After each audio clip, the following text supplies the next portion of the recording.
సుబ్రహ్మణ్యేశ్వర స్వామి వల్లీదేవి దేవసేన దేవీల కళ్యాణోత్సవాన్ని అర్చకులు సముద్రాల సుదర్శన్ శ్రీహర్ష వేదమంత్రాలతో అంగరంగ వైభవంగా జరిపారు. వరంగల్ జిల్లా ఊకల్ గ్రామంలో కొలువుతీరిన శ్రీ నాగ సుబ్రహ్మణ్యేశ్వర స్వామి దేవాలయ ప్రాంగణంలో వరుడు శ్రీ సుబ్రహ్మణ్యేశ్వర స్వామి వారికి వధువులు వల్లీదేవి దేవసేన దేవీలతో కళ్యాణోత్సవం ఘనంగా జరిగింది. ఆలయ ప్రాంగణమంతా జై జై సుబ్రహ్మణ్యేశ్వర స్వామి అంటూ మారుమోగిన నామస్మరణలతో భక్తులు కళ్యాణాన్ని వీక్షించారు. ఈ కళ్యాణంలో నూతన వధూవరులు పాల్గొని పూలమాలలను సమర్పించారు. స్వామివారి కళ్యాణాన్ని వీక్షించిన వారికి సకల ఆయుర ఆరోగ్యాలు కలుగుతాయని అర్చకులు సముద్రాల సుదర్శన్ తెలిపారు.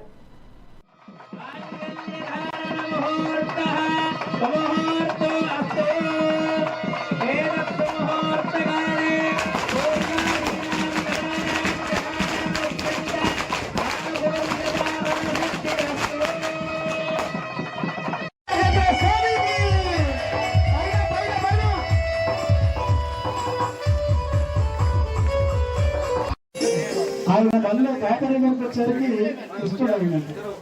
అప్పుడు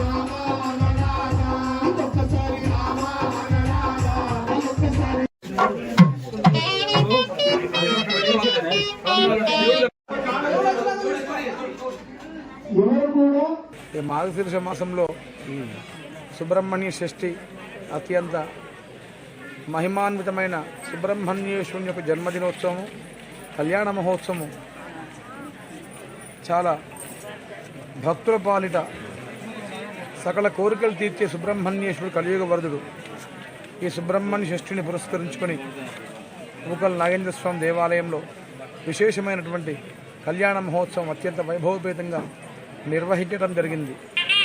ఈ సందర్భంగా స్వామివారికి సుబ్రహ్మణ్య అష్టోత్తర, సుబ్రహ్మణ్య స్తుతి, సుబ్రహ్మణ్యోత్పత్తి ఆ స్వామివారి యొక్క ఉద్భవాన్ని పారాయణ చేసి భక్తులందరికీ కూడా అశేషమైనటువంటి ఫలితాన్ని స్వామి యొక్క అనుగ్రహంతో పొందారు.